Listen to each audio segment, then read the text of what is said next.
आजकल एक नाम का चलन हम बहुत सुन रहे हैं और इस नाम को आप पत्र पत्रिकाओं में सुन रहे हैं, राजनेताओं के मुंह से सुन रहे हैं, अखबारों में देख सुन रहे हैं, मीडिया चैनल्स के थ्रू ये अब हमारे सामने आने लगा है। बहुत ज़्यादा इसका चलन बढ़ गया है और ये पिछले 2 ढाई महीनों से हिंदुस्तान में बहुत ज़्यादा प्रवाह के साथ दौड़ रहा है। पिछले साल नेपाल और बांग्लादेश से उपजा था ये।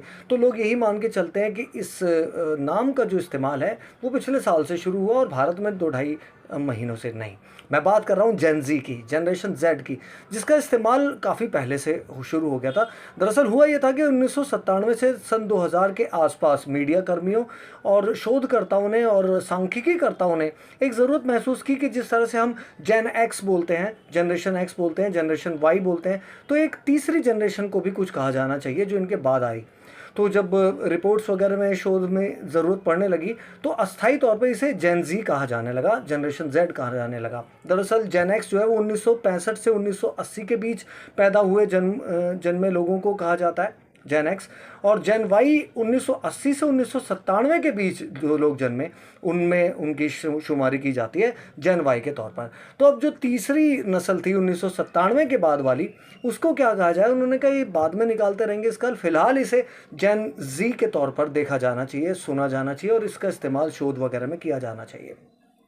फिर 2018 और 19 में आते आते इसका जो दौर था वो अब जेन जी के तौर पर ही चलने लगा। अब ये आम हो गया था।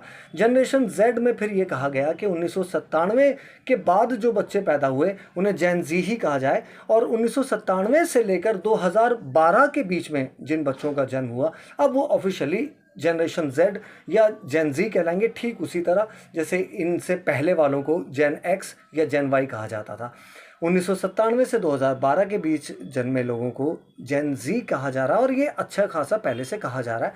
चलन अब ज़्यादा सुनने में आ रहा है मीडिया के थ्रू, लेकिन मीडिया कर्मियों द्वारा, शोधकर्ताओं द्वारा, रिसर्च फर्मों द्वारा और सांख्यिकीकर्ताओं द्वारा इसका इस्तेमाल इस श्रेणी के लिए अब बहुतायत होने लगा है, पहले से ही किया जाता रहा है 1997 से 2012 के बीच जन्मे बच्चों के लिए। तो ये है जेन जी का इतिहास।